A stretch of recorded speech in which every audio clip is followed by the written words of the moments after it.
Good morning. So today we're going to make some white chicken chili. So we are going to start with a cooked chicken. Now you don't have to buy a cooked chicken. You can use raw chicken. Just cut it up into small pieces and throw it in and let it cook all day. That'll work just fine. We're going to use chicken broth. I use the Better Than Bouillon, but if you have cans of broth, you can use that. I'm going to use a can of white beans. We're going to throw in a couple of ears of white corn.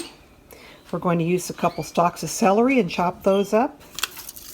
We're going to chop this up really fine, some onion. Going to also chop up some fresh garlic. The peppers that I bought to use, I've got one jalapeno, one white pepper. It's just a mild pepper that I got at our local market. I've got a couple of Hatch chilies. Now last summer when Hatch chilies were being sold at our market, I bought a big bag and I did throw those in the freezer. You can freeze them. So here's a couple of Hatch chilies. I'm going to chop those up. Now if you don't have everything fresh, you can substitute for the chilies. We can use the diced green chilies from Ortega or whatever. These are mild. You can use a couple cans of those. You can use canned corn. If you don't have the, I love these mild peppers. They're really delicious. And I'm going to use 3 or 4 of these in the white chili. But if you don't have that type of a fresh ingredient, you can use this organic no salt seasoning from Costco, which has got red peppers and bell peppers in it. Garlic. Of course, you can use garlic powder. Chopped onion. So if you don't have all the fresh ingredients, it's okay. You can use your own canned ingredients and dried ingredients. So let's go ahead and get this put together and we'll let it cook all day. At the end of cooking, we're going to add some sour cream. We're going to use this peppered soft cheese that I received as a Christmas gift. So I think that's going to make a perfect topping for this chili. And we also use some of these tortilla strips. Now these are kind of pricey. If you want to just buy tortilla chips and crumble them up and put them on top, that works too. And of course we're going to have some avocado on top. Okay, so let me get this chopping and slicing done and we'll be back in a minute. Okay, so I decided to run to the store to get a couple of supplies I need. And I saw this delicious mango habanero chicken already cooked at our market. They used to carry a orange chipotle that they don't carry anymore, so I'm anxious to try this. I think it's going to be really great in this chili dish. Okay, so everything is prepared and ready to go.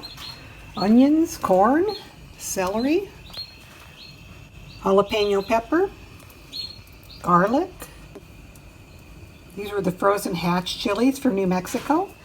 These are the, I chopped up 4 or 5 of the baby bells. And we have the chicken shredded up off the bone. And there's a lot of juice in this container too that we're going to use. It's going to make this very delicious. So let's throw it all together. We have some butter.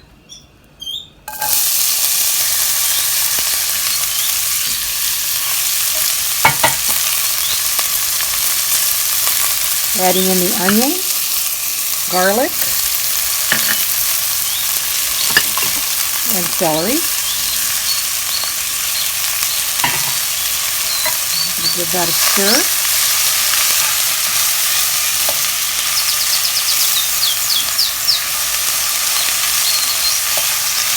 And we'll just sort of cook this just a little bit to bring out some of the flavors. We're going to add our baby bell peppers,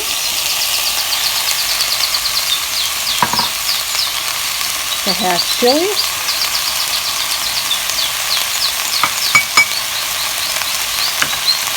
the jalapeno,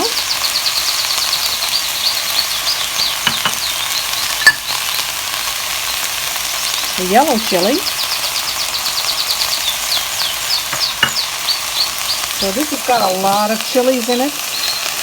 And that's why I'm going to add quite a bit of corn, because the sweetness of the corn will help to round out all these chilies that we're using. Also, we have a mango habanero chicken, which has got kind of a sweet and tangy flavor. So that's going to help round out the chili flavor as well.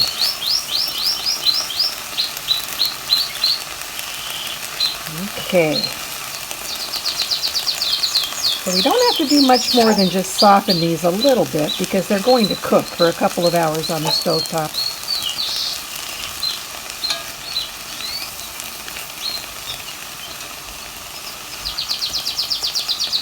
Okay, so we have sauteed our veggies for about, maybe 10 minutes or so. You actually don't have to do this if you don't want to, but I think it kind of helps bring out the flavor. You could just dump everything in the pot and cover it and bring it to a boil and then reduce the heat and go. But I like to kind of saute the veggies first, since my chicken is already cooked. Okay, then we're going to add the rest of the ingredients. These are the 2 ears of corn. I like corn, and I think the sweetness of the corn helps to round out the bite of the peppers. So that's 2 cups of corn, or 2 ears of corn. That's going to really help sweeten that up and balance out the flavors. Then we're going to add our can of beans, white beans. And you could make your own beans or use a different kind of beans, but I just feel like it's not chili without beans, and I want a little bit of beans, but not too much. So 1 can of white beans. Then we're going to dump in the chicken that we've deboned. It's already cooked.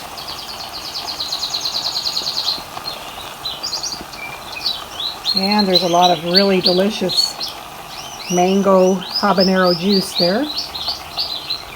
Oh, this is really going to be so tasty. So tasty. I'm going to break up the big chunks. I put the skin in too because the skin had a lot of the roasted flavor from this chicken. Skin but no bones. And then we're going to add 3 or 4 cups of chicken broth, whatever you need to kind of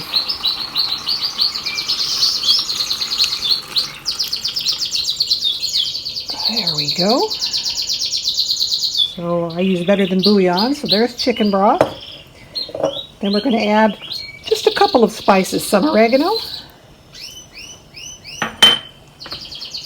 some parsley,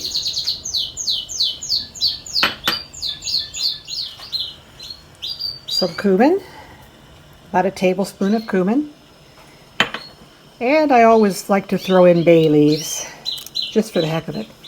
Salt and pepper to taste. And we are ready. We bring this to a boil, and then we're going to let it simmer for a couple of hours.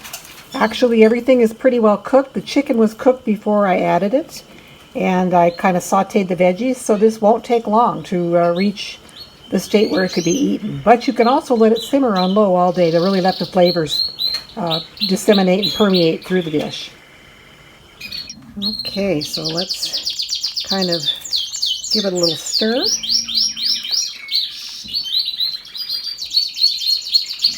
And when these flavors permeate, the mango, the habanero, the jalapeno, the onion, the garlic, the spices, this is going to really be delectable.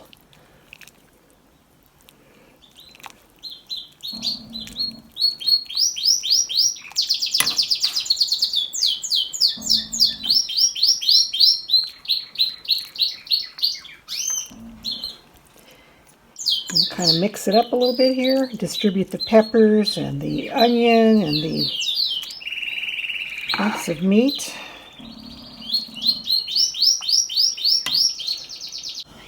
I've had it on high heat, and you can see it's starting to boil. So we're going to turn this down to about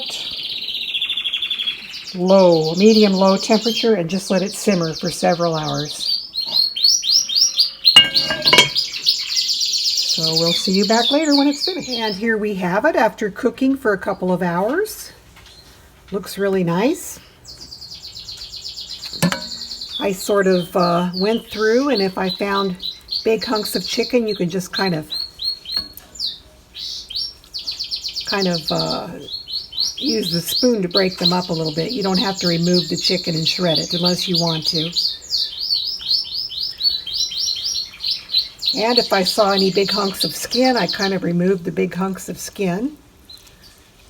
So yeah, it looks pretty good. And as we get closer to serving time, we will add some cream. And we are going to top this with our sour cream, tortilla strips, and avocado.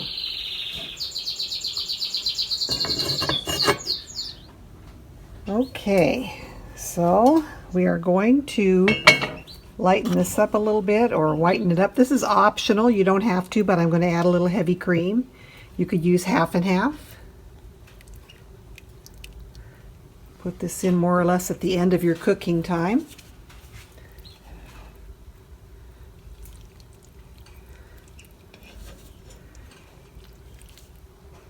And that really makes it a white chili.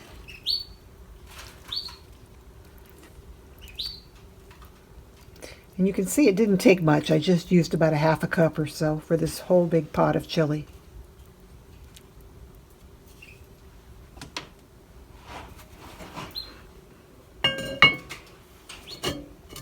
Okay, and here we have the finished product.